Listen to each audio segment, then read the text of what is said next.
আজ তৈরি করছি টক মিষ্টি ঝাল আমের আচার, যেটা 12 মাস রেখে খাওয়া যাবে। প্রথমেই আমটাকে ধুয়ে তারপরে হালকা একটু ম্যারিনেশন করে নেব। এর জন্য লবণ, আদা বাটা, রসুন বাটা আর এখানে দিয়েছি আমি সরিষা বাটা, তার সাথে হলুদের গুঁড়া, মরিচের গুঁড়া আর ধনিয়ার গুঁড়া দিয়ে এখন ভালোভাবে মাখিয়ে তারপরে একটি ডালায় ঢেলে রেখে দেব সারা রাত ফ্যানের নিচে।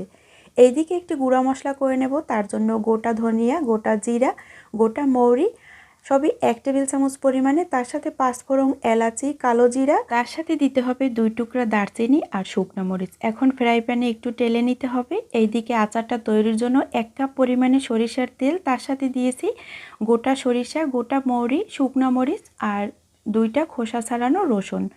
তার সাথে দিতে হবে আদা বাটা আর সরিষা বাটা। এখন ভালোভাবে একটু ভেজে নিয়েছি। এইদিকে আমটা কিন্তু একদমই শুকিয়ে গেছে ফ্যানের বাতাসে। এইভাবে যদি আপনি আচারটা দিতে পারেন তাহলে আপনার আচারটা সারা বছরই একদমই সংরক্ষণ করে খেতে পারবেন। দিব লবণ আর অ্যাড করছি গুড় 1 কাপ পরিমাণে, চিনি 1 কাপ পরিমাণে। আর আচারটা আরও ভালো রাখার জন্য দিতে হবে সিরকা 1 কাপ পরিমাণ। আর আগে থেকে ভাজা মশলাটা দিয়ে এখন আরও 5 মিনিটের মতো সিদ্ধ করে নিতে হবে। তৈরি হয়ে গেল আমার টক মিষ্টি ঝাল ভীষণ মজার আচার।